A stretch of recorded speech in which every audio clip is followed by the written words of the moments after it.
Voters turn out जो है, जहां पीटीआई का तगड़ा कैंडिडेट है, उसके लिए मैटर ये करता है कि वोटर्स टर्न आउट ठीक है या नहीं है। अगर voter turnout is around 40 और below 40, then PTI last time यहाँ लूजिंग एंड 62% था voter then PTI is on the losing end. Higher end के ऊपर वोटर टर्नआउट था 62%। अरे सर, क्योंकि आपने बात की वो तगड़ा जहां पर वोटर टर्नआउट ज्यादा हो, अब ये मौलाना फजल रहमान साहब का जो हल्का है, मौलाना साहब पिछली दफा भी हारे अली अमीन गंडापुर से, अब दोबारा कंटेस्ट कर रहे हैं, या फैसल करीम कुंडी भी खड़े हैं। कुंडी भी तगड़ा है वहां पे, कुंडी से अभी तगड़े हैं, but how do you way in on this? जो अली अमीन गंडापुर जो है वहां पे बहुत स्ट्रांग है, बहुत स्ट्रांग, लेकिन इस वक्त वो एंटी एस्टेब्लिशमेंट जो चंद एक बंदे नापसंदीदा है उसी में भी शामिल है। तो अब मुझे नहीं पता कि उस इलाके के अंदर उनका जो वोटर है कितना कमिटेडली निकलेगा और वोटिंग सही रफ्तार से चलेगी या चलते चलते लाइट ऑफ हो जाएगी, उसका गले का मुंह बंद हो जाएगा, कुछ हो जाएगा, चाय पीने चले जाएंगे, कुछ इस तरह की चीजें होंगी।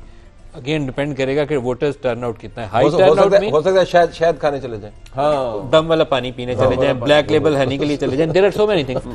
Voters turnout is going to determine the result. Voters turnout is black label honey, black label honey, तो voters turnout is going to determine the लेकिन